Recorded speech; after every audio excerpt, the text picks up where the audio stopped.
काफी माइन्यूट रहेगी। ठीक है, चलो ऐड करते हैं। जैसे सॉलिड पार्टिकल को हम लोग ऐड करेंगे, क्या इनकी जो चार प्रॉपर्टी मैंने बताई है वो एक अभी भी सेम रहेगी या चेंज होगी? सबसे पहले देखते हैं वेपर प्रेशर में क्या बदलाव है। ठीक है, वेपर प्रेशर क्या हो गया, घट गया है। ठीक है, इंप्योरिटी ऐड हो गई ना। बॉइलिंग पॉइंट का देखते हैं। बॉइलिंग पॉइंट क्या हो गया, एलिवेशन हो गया। एलिवेशन मतलब बढ़ गया है बॉइलिंग पॉइंट।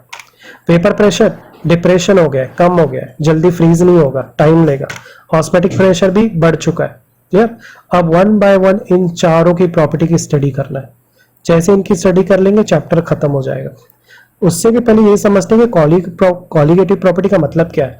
तो साइंटिस्ट लोग बोलते हैं ये जो चार प्रॉपर्टी है ना, इन चार प्रॉपर्टी का ही नाम ही कॉलिगेटिव प्रॉपर्टी रखा गया। और ये जो चार प्रॉपर्टी में बदलाव किसकी वजह से आया, नंबर ऑफ सॉलिड पार्टिकल की वजह से। तो साइंटिस्ट लोगों ने डेफिनेशन क्या बोली, any solid particle which does not associate to form aggregate, this chain depend upon the number of solid particle. अब कोई भी जो सोल्यूशन है, जब उसमें सॉलिड पार्टिकल डाला गया तो उसमें बदलाव दिखाई दिया, बरोबर। तो in fact actual number of particle present in the solution decide the value of colligative property. ये जो बदलाव से हम लोग को ये पता चला कि कोई सॉल्यूशन में कोई बदलाव आएगा वो किस पर निर्भर करता है, उसके अंदर प्रेजेंट सॉल्यूट पार्टिकल पे।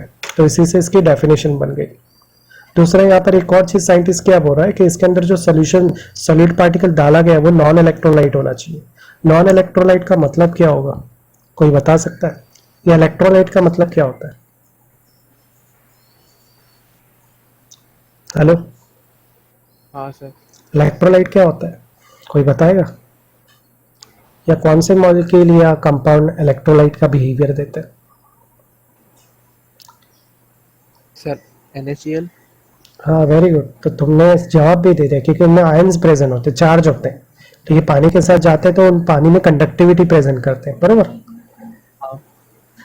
तो वो इलेक्ट्रोलाइट कहलाएंगे। तो नॉन इलेक्ट्रोलाइट कौन होंगे, जो चार्ज प्रेजेंट नहीं करते। मैंने बोला था ना, इसमें वो सॉलिड पार्टिकल डालेंगे जो नॉन इलेक्ट्रोलाइट हो, मतलब शुगर, ग्लूकोज वगैरह। ठीक है, तो जब उनको ऐड करेंगे तो वो बिहेवियर कैसा देगा, उनकी जो vapour pressure, boiling point, freezing point, osmotic pressure, ये प्रॉपर्टी में बदलाव आ जाएगा। इन चार प्रॉपर्टी में जब बदलाव आता है, ये प्रॉपर्टी में बदलाव क्यों आया, क्योंकि नंबर ऑफ सॉलिड पार्टिकल की वजह से आया। इसी को क्या बोलते हैं, कॉलिगेटिव प्रॉपर्टी बोलते हैं। समझ में आया? तो डेफिनेशन रीड कर लेते हैं। क्या डेफिनेशन है, the solution depend on the property of solution. कौन सी प्रॉपर्टी, ये चार प्रॉपर्टी की बात कर रहा है।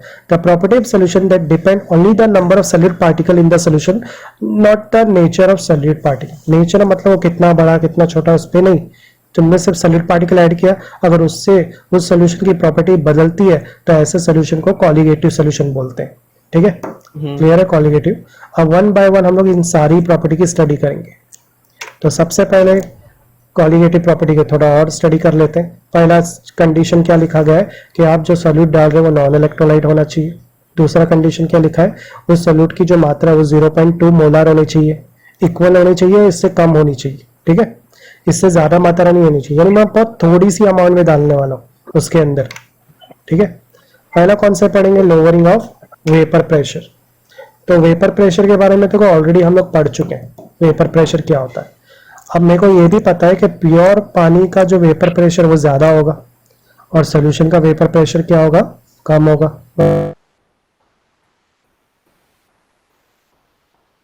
सर आवाज गई। अच्छा, आवाज गई, अभी आ रही है आवाज? हाँ अभी आई, अभी आई। प्योर पानी का जो वेपर प्रेशर है वो ऑलवेज ग्रेटर रहेगा vapour pressure of the solution से। सही बात है ना, ये तो हमें पता ही है पहले से। अब मैं इस बेस पर बोल सकता हूँ कि प्योर पानी का वेपर प्रेशर ज्यादा होगा तो उसको मैं पॉजिटिव चार्ज से रिप्रेजेंट कर रहा हूँ, और सॉल्यूशन के पानी के वेपर प्रेशर कम होगा तो कम को मैं नेगेटिव साइन से रिप्रेजेंट कर रहा हूँ। इन दोनों के जो रिलेशन है उसको क्या बोलते हैं, रिलेशन को रिलेटिव बोलते हैं। रिलेशन को, ये रिलेशन किसको बता रहा है कि प्योरिटी ज्यादा है और मिक्सिंग करने पर चीज कम हो जा रही है, यानी वेपर प्रेशर क्या हो रहा है, लो हो रहा है। कब, जब ऐसा कोई डिफरेंस आता है। किस चीज का डिफरेंस है यहाँ पे, प्योरिटी का और इम्प्योरिटी का। इस डिफरेंस को लोअरिंग ऑफ वेपर प्रेशर बोलते हैं। ये समझ में आया? और लोअरिंग ऑफ वेपर प्रेशर को डेल्टा पी से रिप्रेजेंट करते हैं। ओके, आगे बढ़ो। मुझे चाहिए relative lowering of vapour pressure की डेफिनेशन। तो relative lowering of vapour pressure का डेफिनेशन क्या है? The ratio of lowering of vapour pressure upon vapour pressure of pure solvent. Purity से जब इन दोनों का रेशियो निकालते हैं तो उसको बोलते हैं relation lowering of vapour pressure. अब मुझे पता है P naught one minus P S क्या था? डेल्टा पी था, तो मैं इसकी जगह डेल्टा पी भी लिख सकता हूँ कि तो बन गया फॉर्मूला। समझ में आया formula relative lowering of vapour pressure. अब आगे बढ़ते हैं। Rawls law of a solution of non volatile solute. अभी जितने भी सोल्यूशन देखे वो वोलेटाइल देख रहे थे हम लोग। अब रॉल्स लॉ ने नॉन वोलेटाइल की भी इक्वेशन बताया था, वो कैसे बनाएंगे? तो ये केस हम लोग पहले से ही जानते हैं, हम लोग यहाँ तक इक्वेशन निकाल चुके थे। और यहाँ तक निकालने के बाद मैंने क्या बोला था? अगर कोई भी सोल्यूशन इस कंडीशन को, इक्वेशन को फॉलो करता है तो वो आइडियल सोल्यूशन कहलाएगा। रिमेंबर, अब हम लोग इसी इक्वेशन का इस्तेमाल करेंगे किसके लिए? नॉन वोलेटाइल सॉल्यूट के लिए। नॉन वोलेटाइल सॉल्यूट मतलब मेरा जो सॉल्यूट है वो नॉन वोलेटाइल है और उसकी आवाज गई। अभी आ रही है आवाज? तो यहाँ पर जो मेरा पी नॉट टू है, अगर ये वोलेटाइल को रिप्रेजेंट कर रहा है और मैं नॉन वोलेटाइल की इक्वेशन बनाना चाहता हूँ, तो मैं पी नॉट टू की जगह पे क्या रखना पड़ेगा? मेरे को 0 रखना पड़ेगा।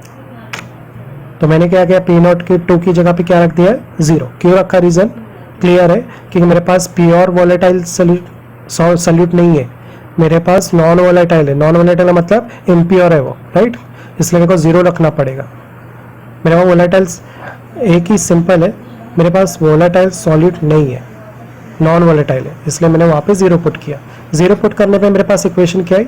ये आई। ये इक्वेशन किसके बेस पे आई?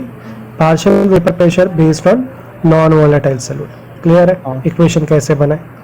ओके, अब जो इक्वेशन दिख रही है उसी को डेफिनेशन बना दिया गया है। क्या बोला है definition? The vapour pressure of the solution is equal to the non-volatile solute is produced by vapor pressure of the pure solid and mole fraction of the solid। तो जो दिख रही है वही उसकी डेफिनेशन रहती है। क्लियर? तो इक्वेशन अगर तुम बनाना सीख गए तो तुमको समझ में आ जाएगा क्या ये इक्वेशन रिप्रेजेंट कर रही है। तो अभी मेरे को पीएस की वैल्यू क्या मिली रॉल्स लॉ के बेस पर? PS is equal to P naught one X one, right? दूसरा लोअरिंग वेपर प्रेशर का फॉर्मूला मेरे को क्या मिला था? Delta P is equal to P naught one minus PS, right? तो इस पीएस की जगह पर मैं P naught one X one रख दूंगा। अब दोनों side P naught one P naught है तो कॉमन निकाल लूंगा, तो अंदर क्या बचा? One minus X one. अब मुझे ये भी पता है कि वन माइनस एक्स वन किसकी इक्वेशन है? एक्स टू का फॉर्मूला याद आया? X one plus X two is equal to one. तो एक्स टू क्या हो जाएगा? One minus X one. क्या भूल गए? हाँ, वो पढ़े थे ना। यस, तो यहाँ पे फॉर्मूला घुमाया जा रहा है। अब मैं क्या करूंगा? ये पी नॉट वन को लेफ्ट साइड ले लूंगा, तो ये हो गया delta P is equal to P naught one is equal to X two. अरे कुछ ध्यान में आया? ये जो पार्ट है वो relative lowering of vapour pressure नहीं है, तो मैं इसको relative lowering of vapour pressure भी बोल सकता हूँ। तो यहाँ पे हम कैसे इक्वेशन क्रिएट करते जा रहे हैं? तो mole fraction of solute relative lowering of vapour pressure पे निर्भर करता है। चलो ग्राफ देखते हैं। ग्राफ किसके बेस पर है? इस इक्वेशन के बेस पर है। लेफ्ट साइड में क्या लिखा हुआ है? वेपर प्रेशर ऑफ सॉल्वेंट है और एक्स एक्सिस क्या है? मोल फ्रैक्शन ऑफ सॉल्वेंट है। ठीक है, यानी अगर मैं नंबर ऑफ क्वांटिटी सॉल्वेंट की बढ़ाते जाऊंगा तो मुझे देखना वेपर प्रेशर में क्या बदलाव हो रहा है। तो कॉमन सेंस है, जितना तुम ज्यादा अमाउंट में सॉल्वेंट डालोगे प्योर होगा, उतना ही वेपर प्रेशर भी ज्यादा रहेगा। जितना ज्यादा डालोगे उतना ही ज्यादा रहेगा, यानी दोनों इक्वल चलता रहेगा। क्लियर? अब इसका उल्टा करोगे तो क्या होगा? उल्टा जाओगे तो सारी बात है, अगर तुम पानी में प्योरिटी की क्वांटिटी कम करोगे तो तुम्हारा वेपर प्रेशर भी क्या होगा? घटेगा। सिंपल था ग्राफ। तो ये जो पहला वाला ग्राफ है ये प्योरिटी के बेस पर, प्योर है तो दोनों चीज इक्वल बढ़ेगी और घटेगी। पर क्या अगर इम्प्योरिटी ऐड कर दिया जाए तो? मानो तुम्हारा जो सोल्यूशन है उसमें इम्प्योरिटी ऐड किया है तो जाहिर बात है उसका जो मोल फ्रैक्शन है वो 1 तक जा ही नहीं पाएगा, वो 1 से पहले ही रुक जाएगा। और ये ऐसा क्यों हो रहा है? क्योंकि तुम्हारे पास जो सोल्यूशन है वो वेपर प्रेशर ऑफ सोल्यूशन है। मतलब सोल्यूशन का मतलब क्या है कि उसके अंदर सॉलिड और सॉलिड दोनों मिक्स है, यानी मिक्सर ऑफ सोल्यूशन क्या होता है? नॉन वोलेटाइल होता है ना, उसकी प्रॉपर्टी प्योर जैसी नहीं रहती है, कमजोर होती है। इस वजह से मैंने ग्राफ को पहले ही रुका दिया है। ग्राफ पहले रुकना ये जाहिर कर रहा है कि इन दोनों में फर्क आ रहा है, बरोबर? पीएस और पी नॉट वन में ये फर्क क्यों आ रहा है? प्योरिटी में वेपर प्रेशर ज्यादा होता है पर इम्प्योरिटी में वेपर प्रेशर घट जाता है। एकदम नहीं घटता पर इतना अच्छा नहीं होता है। क्लियर? तो पीएस का वेपर प्रेशर कम है और पी नॉट वन का वेपर प्रेशर ज्यादा है। क्लियर है ये ग्राफ क्लियर हुआ कि डाउट आ गया ग्राफ? ओके आगे बढ़ते हैं। अब ये वाला लास्ट पार्ट खत्म करते हैं और स्टॉप कर देंगे हम लोग। रिलेटिव, अब हम लोग का रिलेशन देखना है मोलर मास ऑफ सॉल्यूट के साथ relative lowering of vapour pressure में। इस केस के अंदर हम लोग हर एक को ना मोलर मास के साथ कंपेयर करके फॉर्मूला बनाएंगे। सबसे पहले लेफ्ट साइड देखना है, फिर राइट में जाना है। पहला ये फॉर्मूला हम लोग को मिला था रॉल्स लॉ के जरिए नॉन वोलेटाइल सॉल्यूट के बेस पर, delta P upon P naught one is equal to x2। x2 क्या है? Mole fraction. और डेल्टा पी क्या है? P naught one minus P S, यही है ना फॉर्मूला। और x2 क्या होता है? Mole fraction of solute. x2 का फॉर्मूला क्या है? n2 अपन n1 प्लस n2, करेक्ट। अब इसको टच मत करना, इसको एज इट इज रहने तो यहाँ पे बदलाव करेंगे। नंबर ऑफ मोल का फॉर्मूला क्या है? वेट अपन मॉलिकुलर वेट, याद आया? तो मैं n2 की जगह रखूंगा W2 अपन MW2 और n1 की जगह पे रखूंगा W1 अपन MW1 और n2 की जगह पे क्या रखूंगा? W2 अपन MW2। देखो यहाँ पर मैंने रखा है, सॉरी ऊपर जाएंगे। अब यहाँ पर क्या बोल रहा है कि सोल्यूशन के अंदर जो सॉल्यूट की मात्रा होती है वो काफी कम होती है, जो कि सच है ना, सॉल्वेंट ज्यादा होता है, सॉल्यूट कम होता है।